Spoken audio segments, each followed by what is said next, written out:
Kinerja perpajakan Indonesia di awal 2023 nampak mengalami tren penurunan dibandingkan kuartal pertama 2022. Kondisi ini akan mencerminkan pertumbuhan ekonomi 3 bulan terakhir. Situasi ini pun menjadi alarm untuk pemerintah terkait data pertumbuhan ekonomi kuartal pertama 2023. Alarm ini dapat disimpulkan dari data per jenis pajak maupun sektoral yang menunjukkan angka tidak sebaik tahun sebelumnya. Penerimaan PPh Badan contohnya yang berkontribusi 19% ke penerimaan pajak hanya mampu tumbuh 69,6%. Angka ini lebih rendah secara year on year karena pada kuartal pertama 2022 lalu tumbuh 136%.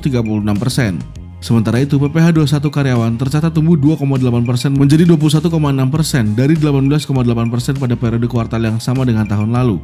Adapun PPh orang pribadi atau non karyawan yang di dalamnya termasuk orang-orang kaya melambat 0,9% dari 13,6% pada kuartal pertama 2023 menjadi 12,7%. Pertumbuhan terjadi pada PPN dalam negeri yang tumbuh 67% dibandingkan dengan tahun sebelumnya yang tumbuh 27%. Di sisi lain, PPN impor dan PPh 22 impor justru mengalami pelambatan. PPN impor pada kuartal pertama 2023 hanya tumbuh 10,9%, tetap tumbuh, tetapi terjadi penurunan dibandingkan dengan kuartal pertama 2022 yang mencapai 41,8%. PPh 22 impor bahkan turun lebih dalam. PPh impor pada periode tersebut hanya tumbuh 2,4%. Sebelumnya pada kuartal pertama 2022 mampu tumbuh di atas 100%.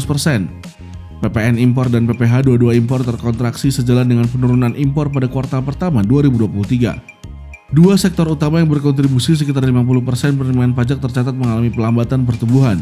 Sektor manufaktur misalnya yang kontribusinya 28,3% ke penerimaan pajak, kuartal pertama 2023 hanya tumbuh 32,7%. Padahal pada kuartal pertama 2022 tumbuh 44,1%. Sementara sektor perdagangan yang berkontribusi 22,7% hanya tumbuh 17,8%, jauh dari kuartal pertama 2022 yang sebesar 59,4%. Sektor pertambangan juga melambat dengan kontribusi ke penerimaan pajak sebesar 11%, pertumbuhannya turun menjadi 113,6%, turun 37,2% dari kuartal pertama 2022. Mampukah pemerintah mengatasi masalah ini? Kita tunggu.